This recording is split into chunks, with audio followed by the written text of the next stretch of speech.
Good evening, everyone. My name is Julia, and welcome to today's podcast. I'm so glad you're here with me today. Whether you're listening during your morning commute, while you're cooking dinner, or just taking a moment for yourself, thank you for choosing to spend the next 60 minutes with me. Today, we're talking about something that I know affects so many of you: the intermediate plateau in English learning. You know what I'm talking about, right?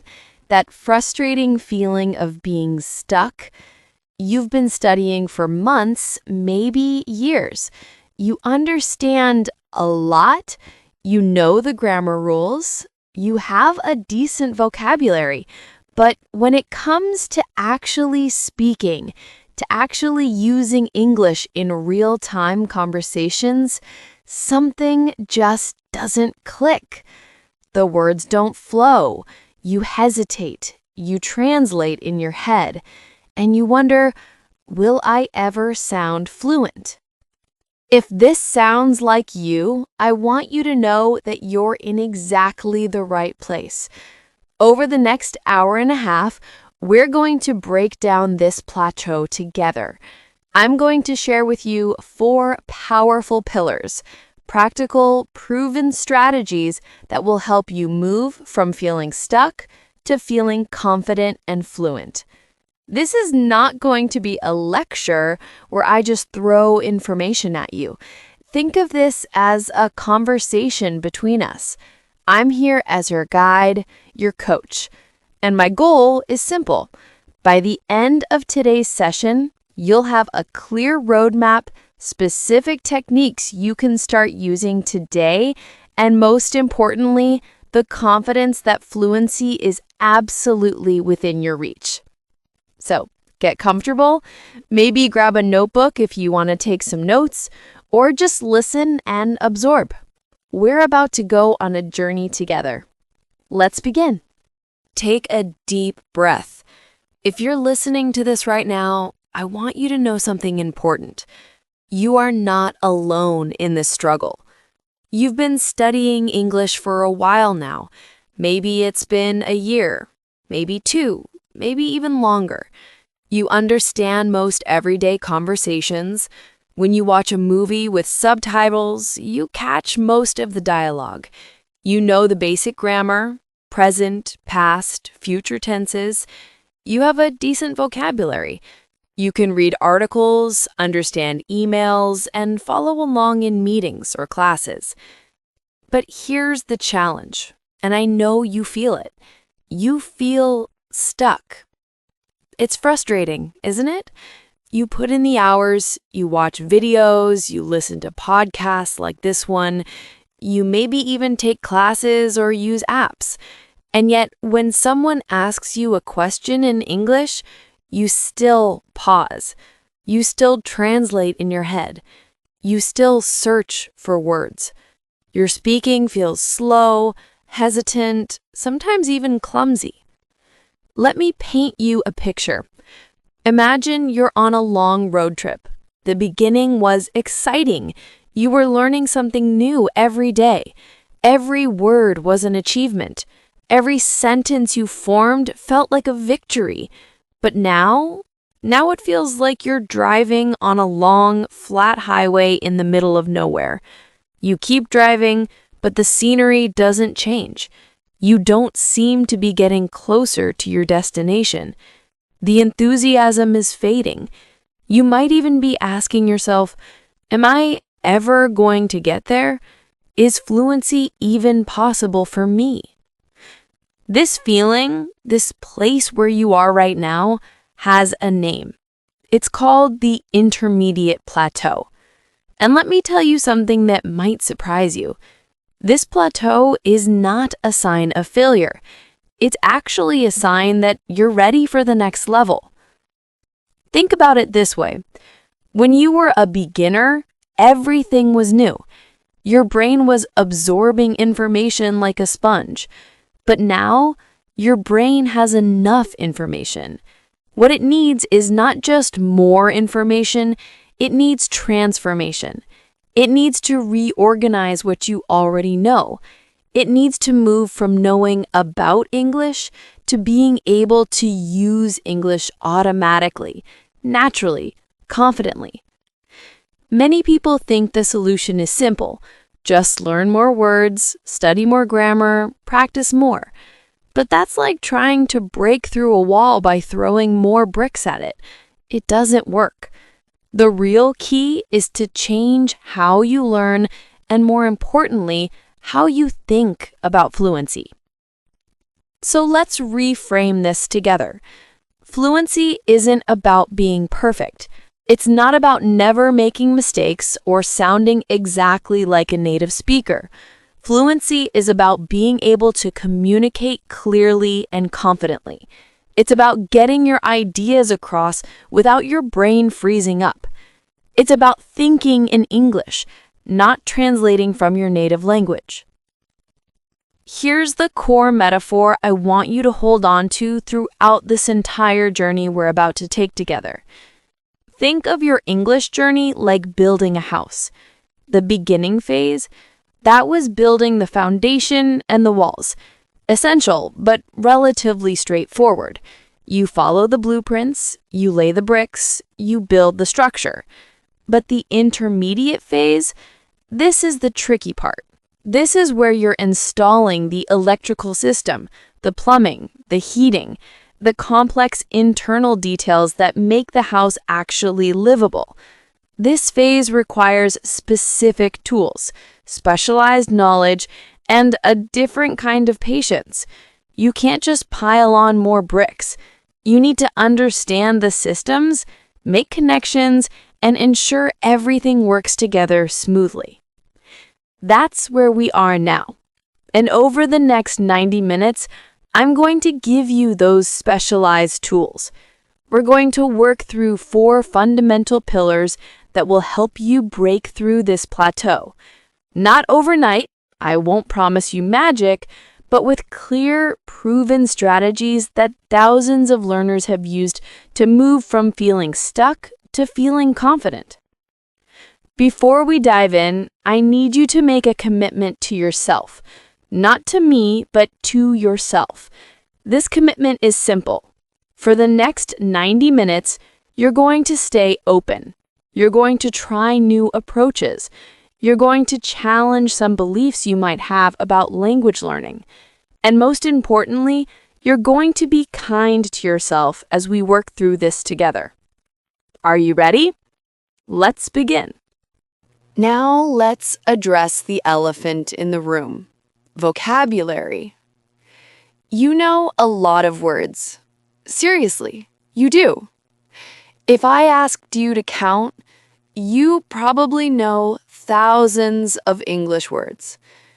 But here's the uncomfortable truth. And I say this with compassion, not criticism. You might not be using them effectively. This is one of the most common traps of the intermediate plateau.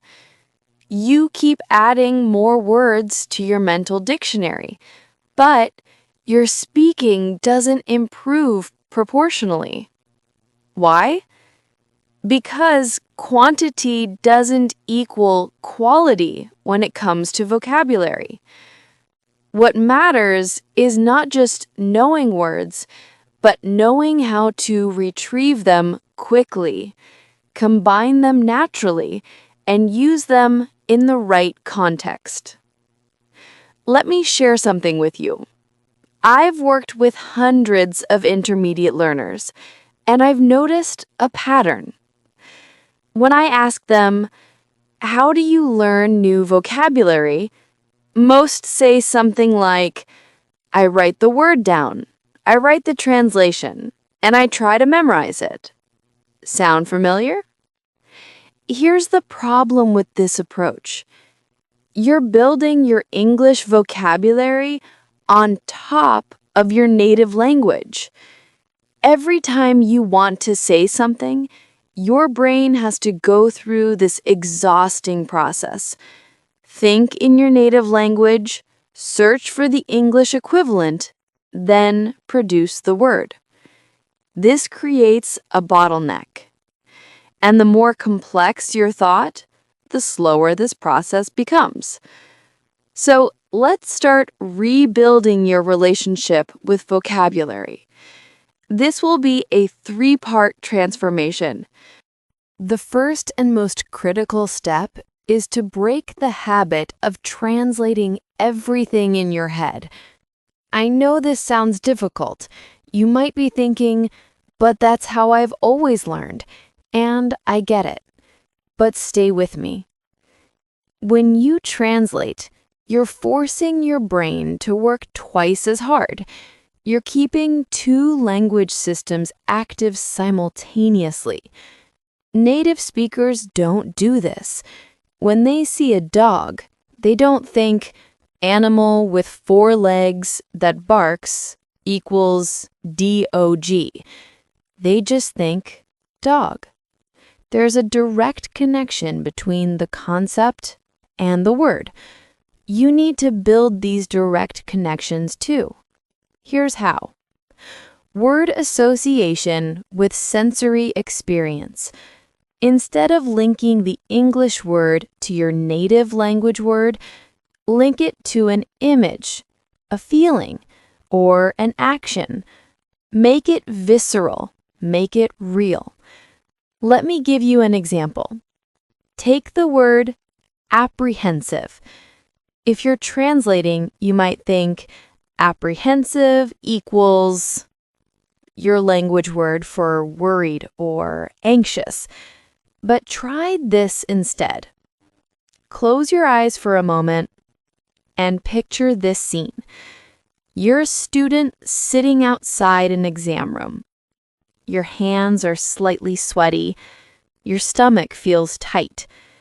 You're looking at the closed door and you're not sure if you studied enough. That feeling, that physical sensation, that entire scene, that is apprehensive. Now, the next time you need to use the word apprehensive or hear it, your brain won't search for a translation. It will recall that feeling, that image. The retrieval becomes instant and natural. Let's try another one together. The word exhausted. Don't translate it. Instead, remember a time when you came home after an incredibly long day. Your body felt heavy. All you wanted to do was collapse on your bed. You didn't even have the energy to change your clothes. That's exhausted. Lock in that physical memory. This technique is called direct association, and it's how children learn their first language. They don't translate, they experience. And you can do this too, even as an adult learner. Here's your first actionable step. From today, whenever you learn a new word, don't just write down the translation. Write down a specific situation, image, or feeling you associate with that word. Better yet, draw a simple sketch. Your brain remembers images far better than it remembers abstract translations. Now let's talk about the second transformation in your vocabulary approach. This is a game changer, and it's something that most intermediate learners don't realize until much later. Fluency doesn't come from knowing individual words. It comes from knowing word chunks, groups of words that naturally go together. Think about your native language for a moment.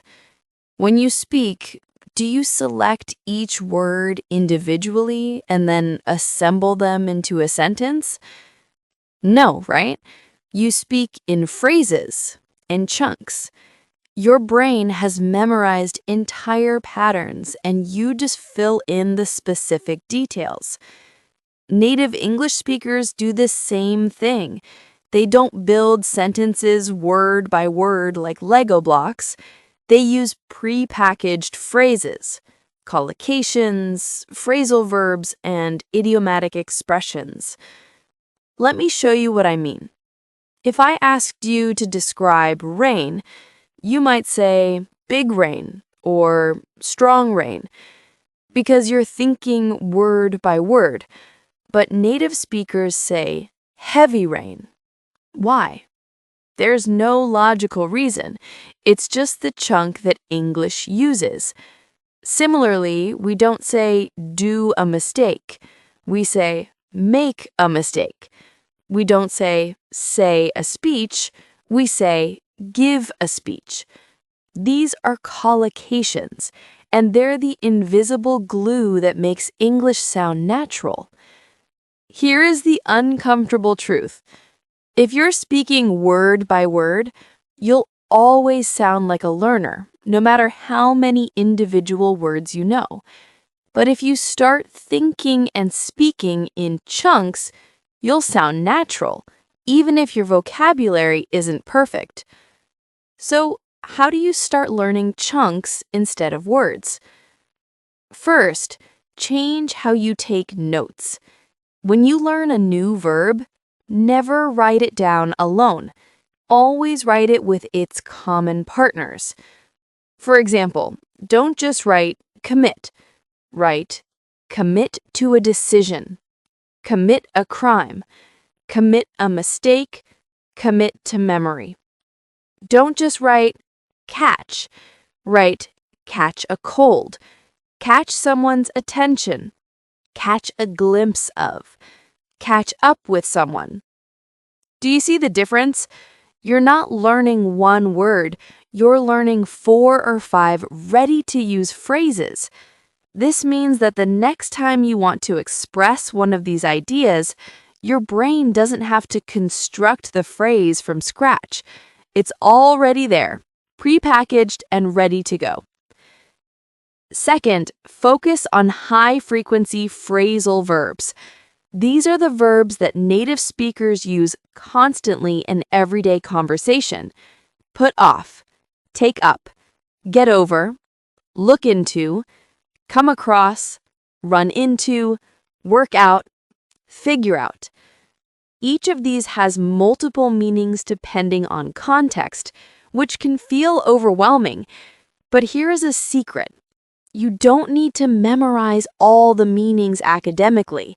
Instead, encounter them in context multiple times, and your brain will naturally figure out the patterns. Here's an exercise you can start today. The Chunk Collection Challenge. For 1 week, whenever you read an article or watch a video in English, don't try to understand every single word. Instead, hunt for chunks. When you see 2 or more words that seem to go together naturally, write them down. Collect at least 5 chunks per day. At the end of the week, you'll have 35 ready-made phrases that you can start using immediately. Let me give you some examples of powerful chunks that intermediate learners often miss. It depends on, not it depends of. I'm looking forward to, not I am waiting for. As far as I know, not until where I know. That makes sense, not that has sense. I can't afford to, not I can't permit to. These little chunks, these tiny patterns, they're the difference between sounding like you are translating and sounding like you're thinking in English. All right, let's move to the third vocabulary transformation. And this one is exciting because it's about unlocking something you already have. Right now, you probably have a large passive vocabulary. These are words you recognize when you read or hear them. Someone says reluctant, and you know it means unwilling or hesitant. Someone says compelling, and you understand it means very convincing or interesting. But would you use these words when you speak? Probably not. This is completely normal. All language learners have a gap between their passive and active vocabulary. But here's the opportunity. You don't need to learn more words. You need to activate the words you already know. Think of it like this.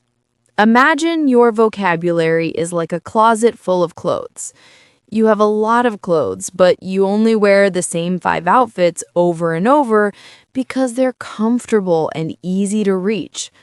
The other clothes are there, you own them, but you rarely use them. Our goal is to start pulling those other clothes out and wearing them. So, how do we do this? The 3-sentence rule. This is a simple but incredibly powerful technique. Whenever you encounter a word you want to move from passive to active, you must create 3 completely different sentences using that word, and you must do it that same day. Let's try it together. Take the word overwhelming. You know this word. You've heard it. You've read it. But do you use it? Here's the challenge. Create 3 sentences right now in your head or out loud. Sentence 1. Starting a new job can feel overwhelming because there's so much to learn at once. Sentence 2.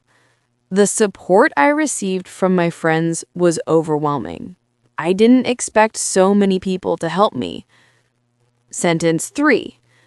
I felt overwhelmed by the number of messages in my inbox this morning. Do you see what happened? You didn't just memorize a definition. You used the word in 3 different contexts. One about work, one about emotions, one about daily life.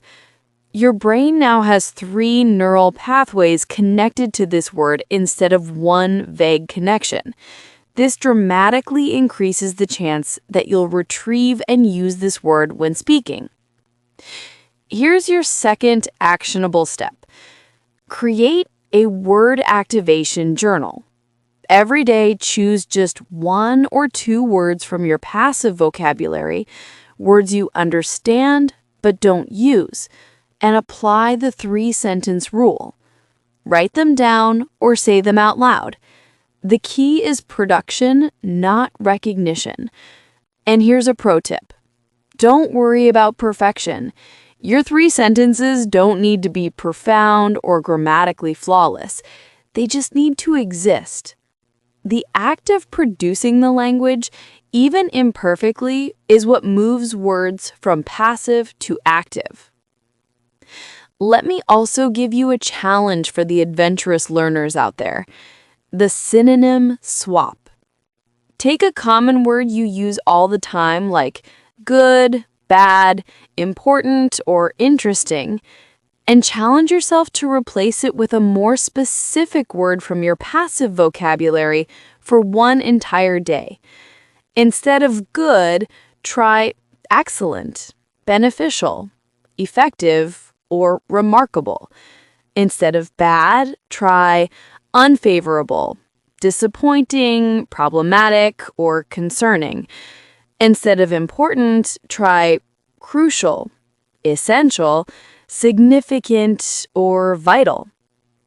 This forces your brain to dig deeper into your vocabulary bank and start using words that have been sitting there unused. Before we move to the next pillar, let me summarize where we are with vocabulary. We've covered 3 major shifts. 1. Stop translating. Build direct associations between English words and sensory experiences, images, and feelings. 2. Think in chunks, not individual words. Learn collocations, phrasal verbs, and phrases as complete units. 3. Activate your passive vocabulary. Don't just learn more words, use the words you already know. These 3 shifts alone can transform how you sound when speaking English. You'll be faster, more natural, and more confident. Now, let's move to the second pillar.